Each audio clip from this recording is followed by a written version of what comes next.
Welcome to a new CE News Spotlight. This was meant to highlight the innovation in our members program. I would like to welcome today's guest, Dr. Todd Dorman. And just briefly, my name is Mila Kostic.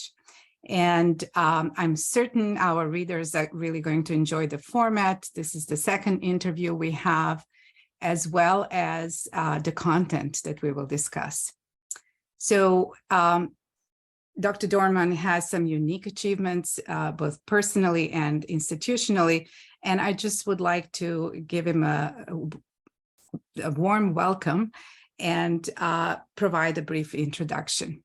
So Dr. Dorman is board certified in internal medicine, anesthesiology, and critical care medicine. He is the Senior Associate Dean for Education Coordination and the Associate Dean for Continuing Medical Education for the Johns Hopkins School of Medicine. He's a professor and vice chair for critical care in the Department of Anesthesiology and Critical Care Medicine, and has joint appointments in internal medicine, surgery, and the School of Nursing. He co-chairs the committees on interactions with industry and serves on the Professional Promotion Committee, where he also chairs the Departmental Associate to Professor Mentorship Committee. And as if that's not enough, Todd is also very involved and very accomplished nationally and internationally. So he was a member of the Institutes of Medicine Committee on Conflicts of Interest in Education, Research, and Practice. He serves on numerous editorial boards, including critical care medicine, ICU management, and JCEP. He has an extensive background in association leadership and has served as the president of the American Society for Critical Care Anesthesiologists, also president of our FSACME, the Society for Academic CME, and the Society for Critical Care Medicine. Dr. Todd Dorman also served on the board of directors of the Accreditation Council for CME, the FSACME, where he also had a term as the chair of that board. So with that, Todd, welcome. And I really look forward to spending some time with you learning about the latest and greatest in your institution. Thanks, Mila. It's wonderful seeing you again. So I know we spoke over the years, and you were welcome and repeated guest, I believe, of our virtual journal club. But also at this time, I think the focus of this session in particular will be on some questions related to the institutional setup of your program, the leadership, several buckets of questions we can go through. So some of it will have to do with questions that our members are grappling with these days, such as the use of data in your programming, and also what are some of the innovations. So to start us off, why don't we talk about, for example, the leadership topic. So if you would describe for us the leadership and the governance structure of your school, and in what ways is this structure integrated within the medical center? For example, what working relationships have you developed with other operational units within the academic medical center to promote collaboration and ultimately the CME or CPD mission at your school? And also, how are these relationships established and maintained over time? So start. Okay. I will try to cover all of that. Please remind me if I miss something or take me in some direction that you want to go if I'm not hitting what you wanted me to cover, okay? Perfect. Go ahead. So as you mentioned, I'm the Associate Dean for CME, and I report to the Vice Dean for Education. So we have sort of a silo, don't mean in terms of it not being integrated or collaborative, but just conceptually, for the Office of Vice Dean of Education, and that office includes all the assistant and associate deans for all of the different education zones. So GME and graduate biomedical ed and postdocs and residents and fellows and et cetera. That's important because then we all report centrally.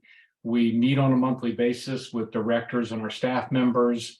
Now I'm talking about cross-departmental and cross-offices sessions where we meet. And those are all designed for us to be able to update folks as to what's going on in our area. And what that does is also foster collaboration, because I can identify projects that others are doing. I can speak to those, they can speak to projects we might be doing in CME. And so we can be very creative and innovative and collaborative by getting everybody at the same table. In addition to that, we meet as the associate deans across all of the different domains on a quarterly basis to do more of the same. We tend to focus a little more at legal or policy related issues, regulatory issues in that meeting, and less in terms of projects, but sometimes we do. And then, as you're aware, and as you stated, I have a second hat on the Dean's Office side of the shop, and that's as the Senior Associate Dean for Education Coordination. And so that then puts me in the position to basically participate and facilitate all the different domains we were just talking about of education. So again, it puts me in the position to be able to help create collaborations across CME, across education, and include CME in considerations that maybe historically CME would not have been considered for. So that's the basic organizational structure that I think you're asking for, and how the leadership of the Office of CME dovetails, but how my dual roles become very functional in terms of the ability to foster collaboration. Now most of that's on the School of Medicine side, and you want to hear about integration with other offices and with the health system. So at Hopkins, the School of Medicine and the hospital are relatively integrated. Our dean of the School of Medicine is the CEO of the hospital. If I were to meet with that dean and bring up an issue relative to only the School of Medicine, the conversation would include him asking, well, what about on the health system side, and what are the other implications, and or vice versa if I went to talk about a health system. So he doesn't see there being different hats to wear. It's one hat, and he manages both sides of the ship, and so we do as well. And so we see ourselves as a fully integrated system, despite there being sort of two entities. And we don't worry so much about whether the role I'm playing or the role the office is playing is in one shop or the other shop. It's just a matter of doing what's right by the topic. So that means that we then can partner with those that are in the department that are clinically oriented, or those that are in a department, say we have a subgroup in the General Internal Medicine division that wrote the textbook, David Kern's textbook on curriculum development. So we can partner with them. We've created offices that fall within this construct that help facilitate, again, getting tasks done. We use the concept that is common in the research world of cores. So these are centralized functional units that support multiple different labs, as opposed to each lab building redundancy. So we have a core for education information technology, and a core for assessment and evaluation, and a core for online ed as examples.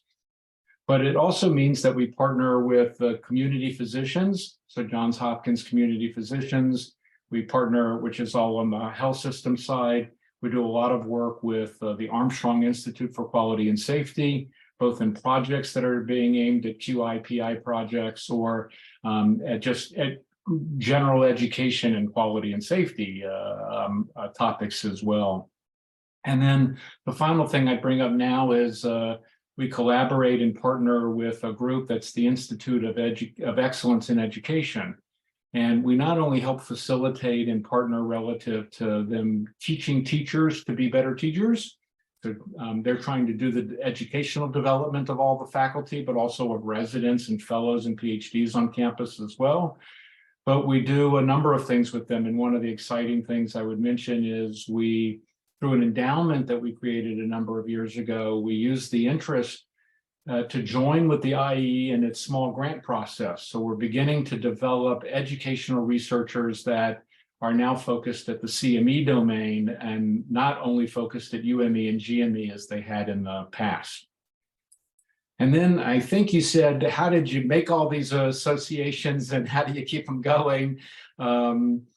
sort of concept, and I want to tie to something that David Pierce said at the FSACME meeting. He talked about show up and listen. I'm going to modify that a little bit. He and I spoke about this. I do think you have to listen the first meeting you go to, but I try to teach people that you got to show up and speak up. And in this case, I don't mean correct them or try to act like you're an expert in their domain, but bring what some of our expertise is to the table. And in most circumstances, these groups don't have somebody in the room who understands instructional design. So when they think education is an intervention, they tend to just think, well, hold the grand rounds, as opposed to what might be the best way to accomplish the task that they actually are trying to accomplish. And so I think it's show up and listen initially, and then quickly transition over several meetings into show up and speak up. I teach people to focus at, as I said, instructional design, because I think it's a relatively safe zone, and they appreciate quickly that you're helping them accomplish the real tasks that they want to accomplish. Another thing that I did to help build relationships is I made it clear to the leadership, the Vice Dean of Education, that I would love to participate in, whether it be just participating or chairing any and all of the search committees. That means I understand the transitions that are occurring. I get to meet the individuals long before they come to campus. I can bring up CME as part of the interview process and see what their background is or knowledge, et cetera. And we can look for ways to be friendly and collaborate once they're the chosen individuals on campus. And so that's been a very successful approach. And then I'm lucky enough to be at an institution that collaboration is part of the nature here. It's very well supported. And so that facilitates culturally being able to collaborate easily. I think I covered what you asked me. Well, if I didn't, if I missed something, please let me know. Thank you so much. You absolutely covered very amply what I asked for. So obviously you are very well integrated, sounds like. I do have to ask, it seems like it's through you. What would happen if Todd disappeared tomorrow? How would CME CPD at Hopkins go on? Yeah, so great question, Mila.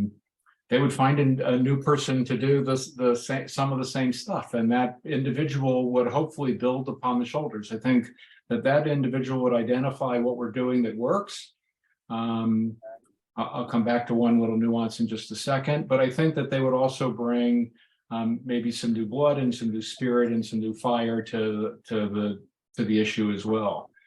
By meeting with the Vice Dean and with the others, it becomes very clear what the role is. And so, you know, I'm not seen as a non-member of many of the committees. So it becomes a role. If I'm not there, then the person who would become the Associate Dean for CME would step into that role of attending the meetings and participating in the Armstrong Institute as an example, or in the IE as another example. So we talk about succession planning. There are individuals that could be from the office that could serve that role. There are also physicians, you know, on our advisory board, a topic we didn't really discuss, but we have a close to 50 member that are faculty across the institution, with some people even from the School of Public Health or School of Nursing as an advisory board. And obviously there are past chairs and present chairs who could very ably step in if they didn't want to do some broader search. Terrific. Thank you for that answer. One of the questions, or series of questions, that our members often are faced with has to do with the variety of infrastructures within the CPD program, CPD office. And so if you could talk a little bit about your approach. I know you've been in this role for a while and probably experimented a bit. So tell us a bit about how your program is staffed, financed, supported, and how do you know it's adequate? And then your favorite topic for which you know, across the world, but certainly CPD world, is you know, the value proposition, which you just talked about at the SACME meeting as well. So Mila, thanks again. I think this is a common issue that the membership struggle with.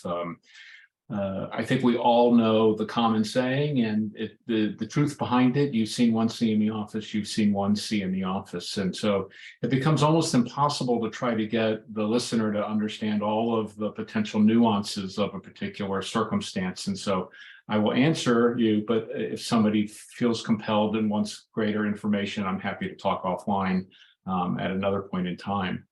We have to be fully funded by ourselves. We get no money from the health system and we get no money from the School of Medicine. We have to provide for ourselves. That includes electricity, space.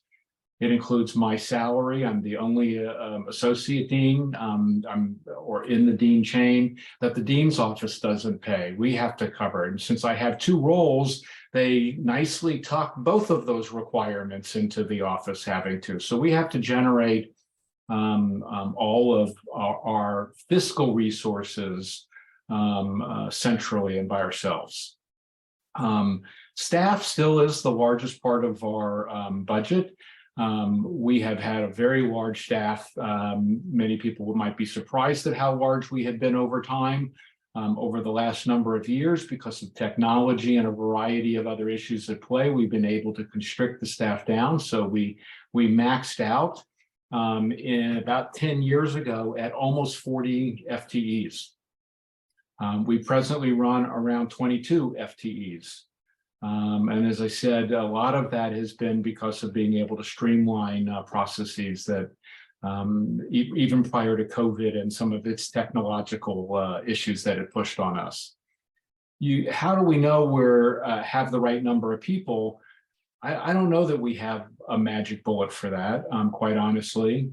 I would say that since staffing is the most expensive part of our budget and probably is close to 80 to 85% of all of our expenses, the way we justify getting somebody new is the ability to show that we have revenue to be able to cover that employee. And so one way we know we're okay is that we still have a margin that is acceptable, and acceptable is somewhere near break even. So we don't have to make a ton of money, and we're not about making a ton of money. We're about trying to be break even. We do look at some other things periodically. We've not found anything that's highly satisfactory. We've tried to use some self-reporting and time capture issues. We found that to be too much labor for the staff to be able to really try to do. They can do it, but it becomes distracting and it becomes a project unto itself. What we have found useful is to sort of do tabletop product line review. So if we partner with a particular medical education company, or we partner with a particular other academic center, et cetera, we would look at that as a product line and try to understand as a best estimate, what is the time commitment of our coordinating staff? What is the time commitment for myself, for our administrator, director of the office? What's the time commitment for our IT group? And then try to calculate how much money we generate, how much margin there is, and then understand, do we need to streamline a particular product line or not? Based upon that. It's not perfect. We're not trying to get an absolute number. We're trying to get a ballpark number and try to understand, are we being reasonable? It also helps us sort of reassess our charges. If that number ends up being way positive, revenue over expense, then maybe our charges have been out of line and we need to really be more efficient at what our charges are. We have talked about something that probably will make everybody real nervous that we have not done, which is looking at, I'm going to call it error rates. So we have a lot of mechanisms in the office where we do secondary review. And so one of the interesting things is, instead of seeing that as part of the built-in process, you could assess how often the secondary reviewers are finding errors and then use that as a surrogate for staff. The final comment is the staff speak up if they feel overwhelmed. Something we'll come to maybe later, what has been the impact of hybrid on our offices. But if the staff feel overwhelmed, at least our staff have no problem in our every other week, mini staff meetings, raising their hand and saying, this is not going well. I'm doing too much. I'm drowning. And that can be by an absolute number, but it can also be by the type of activity, right? Some are much more time consumptive and others, some activity directors require more hand-holding than others, et cetera. You mentioned value. Let me just make a couple of very quick comments because we did just have a session at FSACME that many people can review. We really focus at this topic because we think it's important and we think the institution needs to understand that we shouldn't really be profit centers. We should be value centers. And then the question is, what are many of those other values? Again, I'm happy to share with people what we've talked about, or they could look in the chapter that's in the CPD book, because there's a chapter on value there as well. But what I would stress with people is that be creative in your thoughts. And what I say works at Hopkins may not work at you because you've seen one shop. So an example of some of the things I haven't spoken much about historically is, we put a lot of money into the hands of the graphic art department at Hopkins. It's not clear to anybody that graphic arts could exist without us. That may have to be purely external, right? And as long as the money's traveling from a Hopkins bank account to a Hopkins bank account, that's better than it traveling from a Hopkins bank account to a non-Hopkins account from a pure fiscal management perspective. So banquet services, right? We generate a large percentage of what their revenue is in a given year. AV services, would we be able to have the level of support we have if we weren't generating money? And most of those would not generate cash flow except for their attachment to CME. So we make it where they defer some of their expense, something they like. So there are many ways to think of the value that CME brings to the table that most people don't think about, and that the leadership needs to understand. The final comment I would make is, because it becomes a very common question, is how often, I educated my leadership on value and they seem to understand, and now the leadership changed. And what I mentioned at the FSACME meeting is basically been my experience. About every 5 years, you have to do this. And I don't recommend you wait until leadership contacts you to say, either we're new and we want to hear from you, or we're old and we want to hear from you again. But you schedule the meeting so that you're being proactive, something they like, and that you're bringing them information they need to know, which is useful. And you're showing leadership by being willing to step up, as opposed to sort of hiding in the basement, hoping they're not going to ask you to do the presentation, when in fact, they need you to do the presentation. That's a great point. And one thing I definitely remember from your presentation at the FSACME meeting had to do with that, not waiting to be invited and put on somebody's schedule, but actually being proactive. So thank you for that. I think I remember your office when it was in the 40 people kind of range.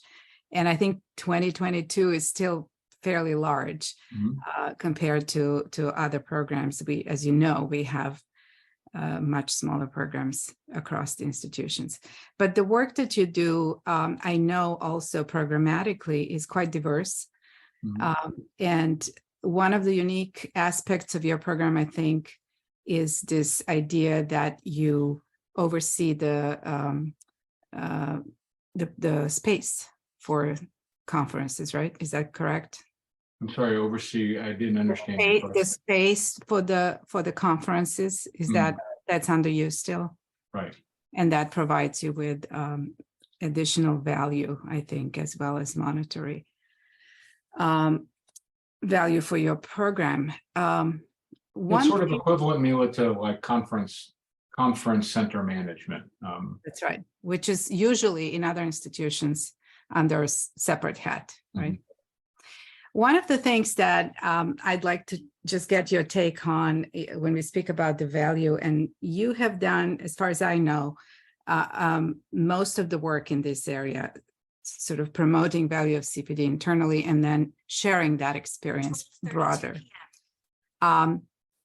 What I think you implied, but maybe did not explicitly say, is that when you do have your meetings with the leadership and you talk about the value you provide, it's important to point out that you approach it from the point of what do you deliver, and you don't ask for stuff, at least, which may have been my mistake in my career earlier. So, showcasing and highlighting what you do and provide for the institution, as opposed to, or maybe after that, you could have a separate meeting and ask for resources, is probably a wise approach. Would you comment on that? So I would say the majority of the time I would agree with you, but there is at least one time where I specifically set the meeting up because of COVID to talk about what I thought CME CPD would be after COVID.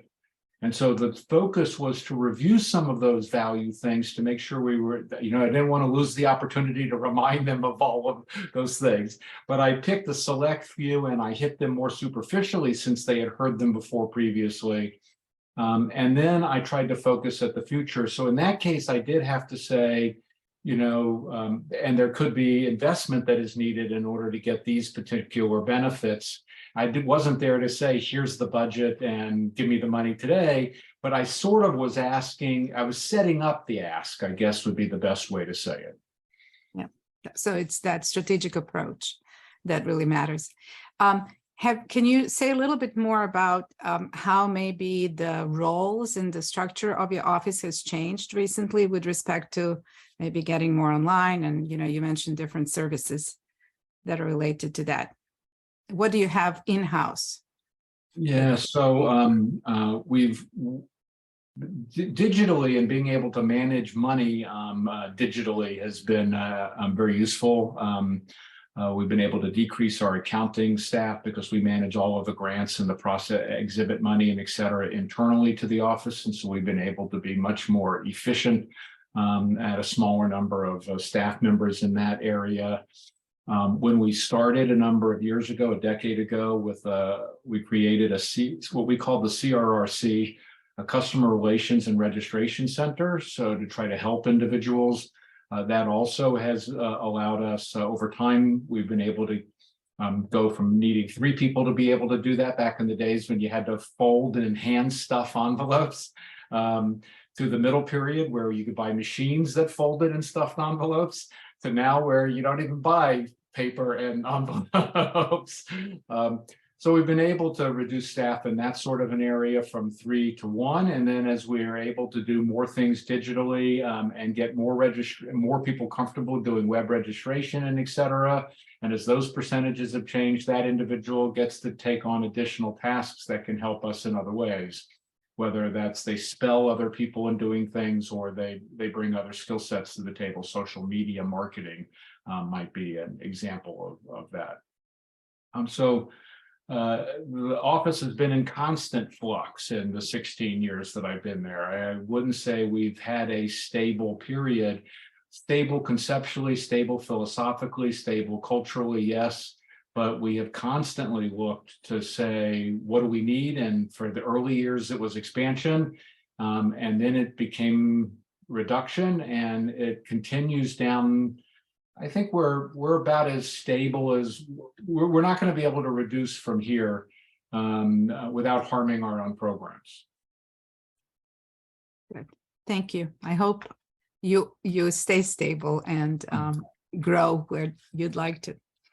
So let's switch now to the topic that is one of those areas that we keep struggling and running into in our programs everywhere, and that's the meaningful use of data within the CME CPD. So many programs are challenged to access, to utilize medical practice and hospital data to inform their activities, needs assessment, outcomes, design of curricula, you name it.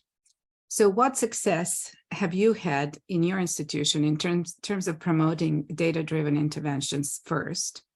And then were there any failures in this area, speaking QI language, fail fast and learn, which you were able to learn from maybe? if you can reflect on that. Yeah, so great question, Mila. I'm going to start with maybe a philosophical issue, and I'm going to tweak something you asked. You asked me about data-driven. We focus a lot on data-informed and worry that when you get too much in the data-driven path, then the data is driving, and the data sometimes needs to be questioned. So the data should inform what you do, but not necessarily be the driver. You don't want to make data the end of itself. So that's more of a philosophical issue. We have a CME product that helps us manage activities and helps us manage accreditation process, as well as offers a sort of mini learning management system within it. So we have a lot of data that's local to us in the environment that we can assess. We have individuals on staff that are trained to do that, but I mentioned the Office of Education Information Technology.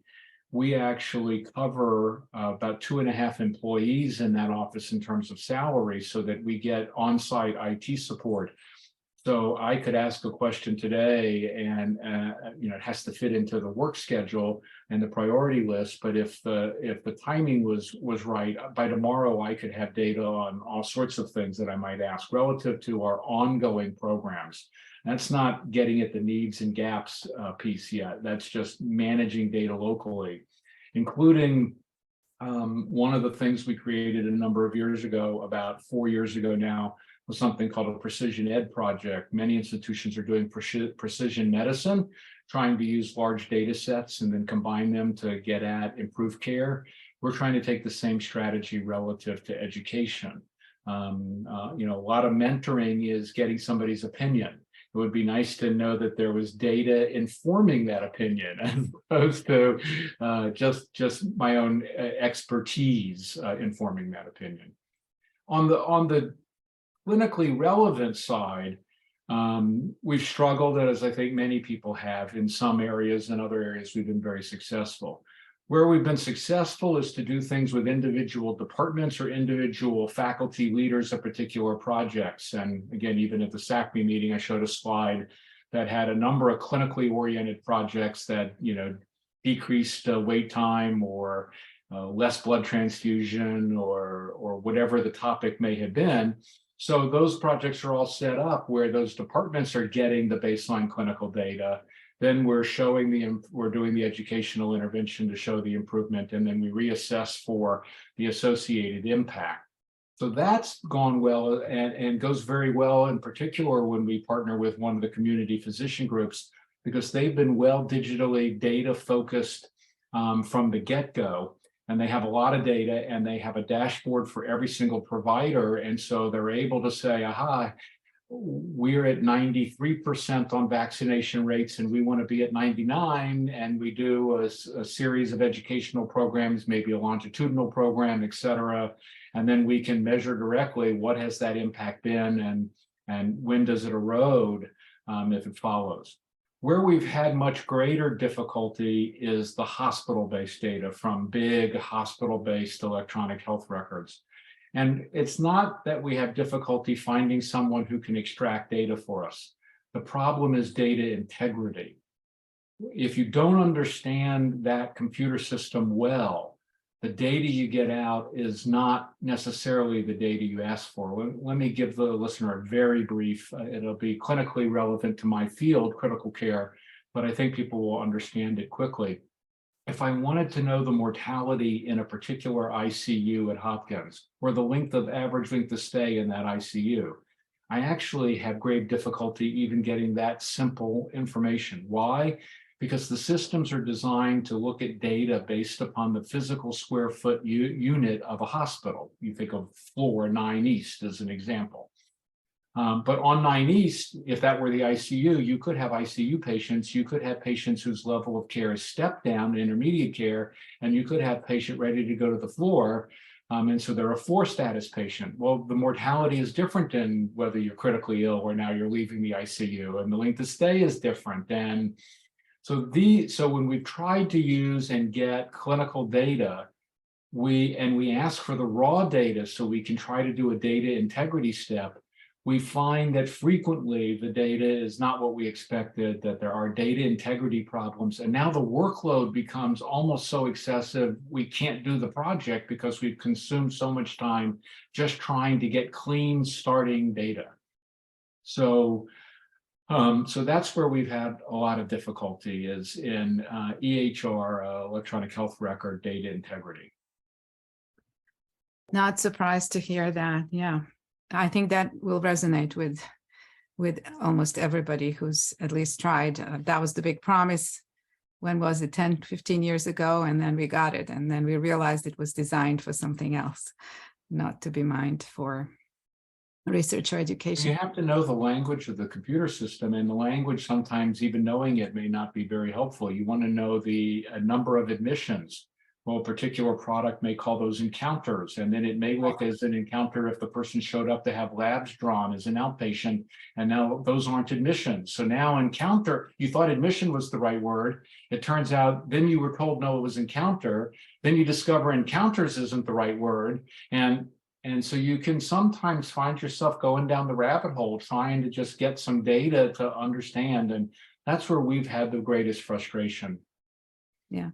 Whereas if you control you through the programming, you're doing longitudinal programming, then you own your data and you could easier connect the dots probably. And I really like the example you mentioned of collaborating with community hospitals and community centers, where it's easier to see what you've done and how you've moved the needle. Right, and in partnering with groups like at the departmental level or the quality and safety level, they've gone through the step of figuring out how to get the data and how to get the data that is clean, as opposed to us going through that step and then looking for potentially somebody to try to fund us doing a data cleaning step, which is profoundly difficult to do. So we can get around the data integrity by making sure it exists, but making sure our partners have taken care of that. And then we can stay focused at the educational aspect and not at the data integrity component. Yeah, and I think where that probably comes to play more than ever is in MOC. And I know you are a portfolio provider, right? Well, we actually stopped being a provider. Almost all of the projects that were done were in the pediatric domain. Okay. And the projects were not very large in number or large in terms of the number of physicians that were doing them. And it has not been, and there's essentially once or twice in the last 7 to 8 years has there been a request for us to help somebody do an MOC project. So we're not getting asked to do them. We did them gratis for 4 or 5 years when Dr. Donovan was here. And we didn't find we were helping many people in terms of the faculty meet their requirements. Almost everybody had a different methodology for getting there. As I said, people were not requesting it. So we actually stopped being a portfolio program. Okay, that's a good twist. And interesting twist, right? Maybe speaking of failures, if you could term it that, you learned something, certainly. Well, thank you for that. So let's talk about, I know you talked already about how you integrate with other parts of the organization in accessing data and validating it. So let's talk about innovation in programming as maybe the new topic. If you could provide an example of at least one activity or intervention that you consider to be innovative and successful achievement for your CME CPD program. And while doing that, if you could sort of structure it along the lines of how the activity was structured, what collaborations did you require, what specific needs did the activity address, and then speak a little bit about the format that you deployed and why do you feel that it was successful over time? So I'm going to give a couple of examples so that way I can try to hit all of the sub-bullet points that you asked. And again, please remind me if I've missed. So we've sought to try to do innovation for a long time now. One of the first things we ever did that I would have said was innovative, especially for its time, was something that probably nobody on the call, nobody that would watch this even remembers, which are PDRs, a personal digital assistant, or PDAs as some people call them.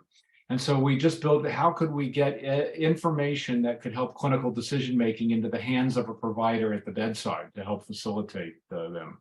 Obviously, PDAs went away. And now we have these unbelievable high-powered computers, mobile phones in our hand. But so we've tried to be innovative down multiple paths. That's an example of one where the need was data at the bedside. There weren't bedside computers in those days. The closest we got was a PDA that was in somebody's pocket. And so it was easy. And then you could push updates as new information came out, or new antibiotic data, et cetera. And so you could keep everybody updated and people could use it on the fly.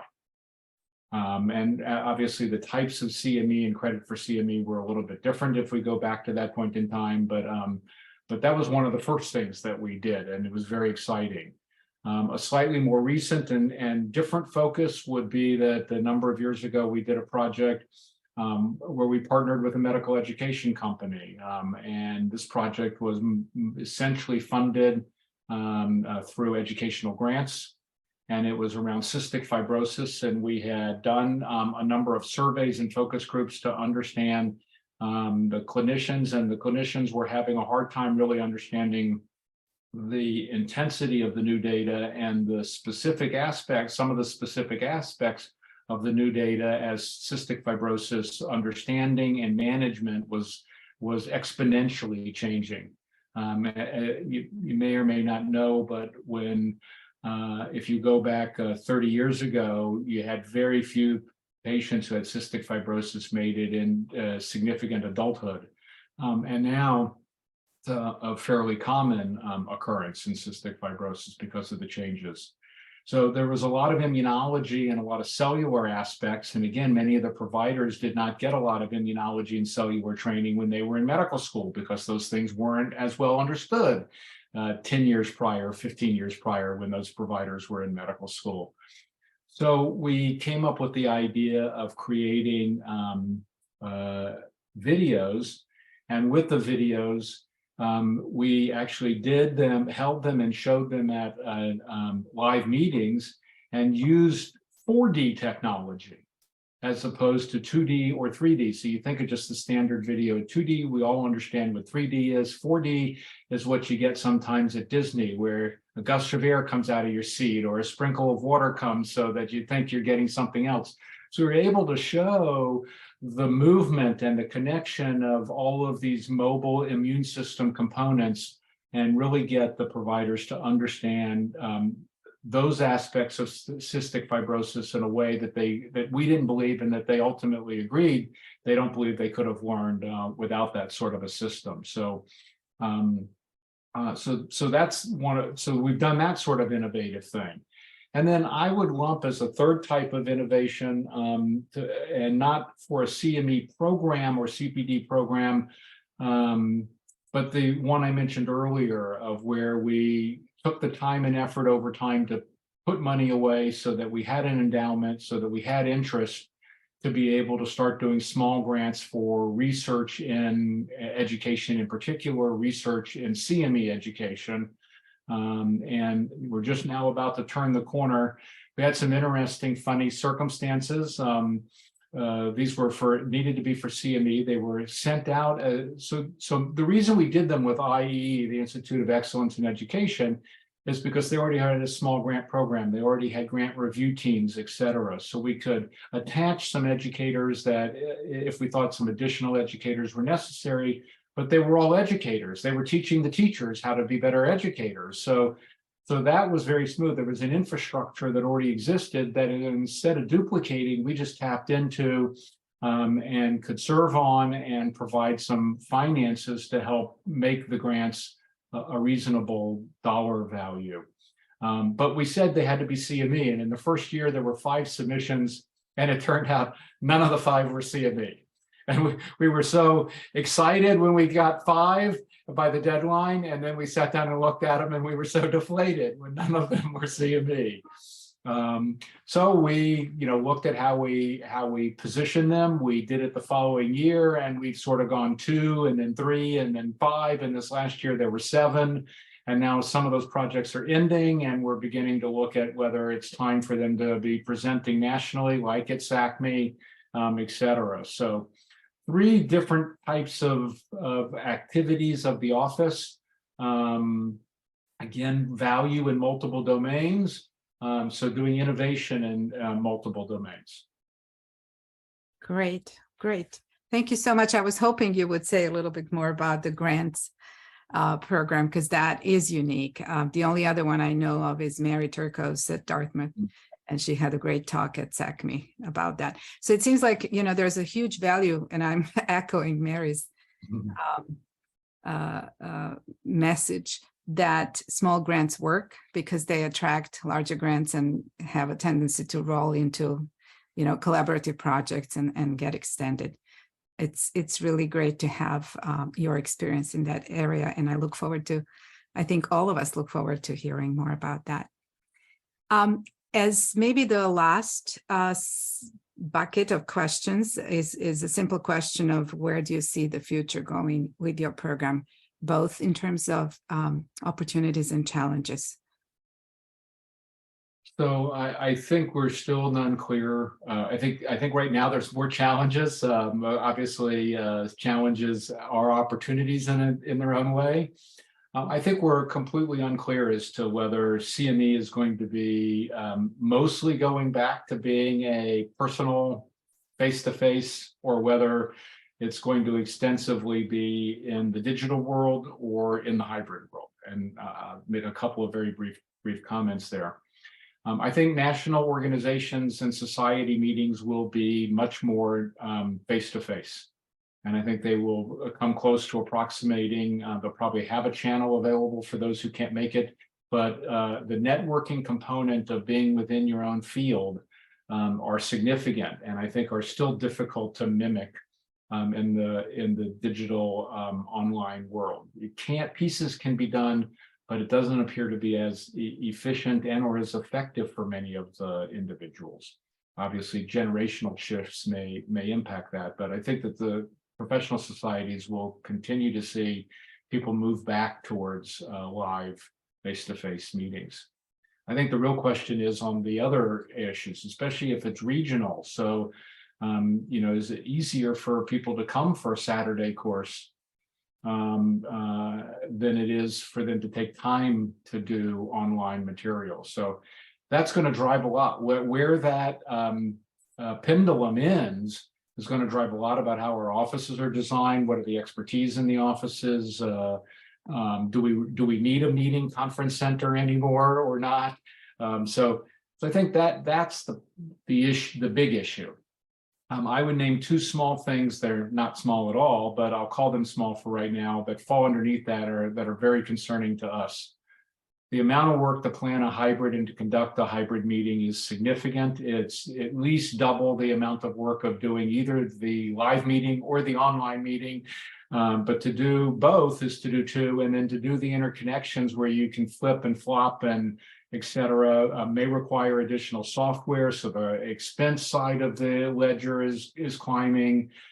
So we're finding the hybrid world very difficult. And those in the room want to know why you're reading questions out loud from people that are online, and those online are wondering why they get the sense that some pieces seem to be catering to people that are in the room. And I don't think we've found our stride there yet and found what the right balance is there yet. So I think that continues to be an issue. I think the bigger issue concerning all of us out of these 2 smaller ones, but important ones, are that money is tight in healthcare and getting tighter. COVID didn't help this. If anything, it's made the situation worse at many academic medical centers. And as the money gets tighter, universities get more active in the world of commercialization of intellectual property. And they encourage staff to do more commercialization, and they build systems to help support the staff doing commercialization. And the more the staff get involved in commercialization, the more we have a headache growing of disclosure and mitigation. And so it's very interesting. The staff are confused. They're being told by their department chairs, do more, be innovative, and now let's commercialize that. And then they're told you can't talk on that, or you can't talk at all because you've now commercialized something, and it's made it where we have an ineligibility problem. So I think this is a growing conflict that's going to get worse and complicate our ability to put together the sorts of programs we all want to put together. Very true, very true. Well, thank you very much, Todd. I really enjoyed our time together. I'm certain that our CE News learners, our readers and viewers, will have learned a lot from you. And it was a great pleasure to host you. Thank you. Mila, it was great seeing you again. And thank you. These were some tough questions.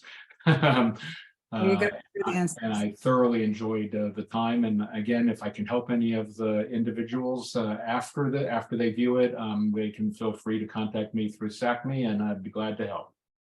Perfect. Thank you so much again. Thank you.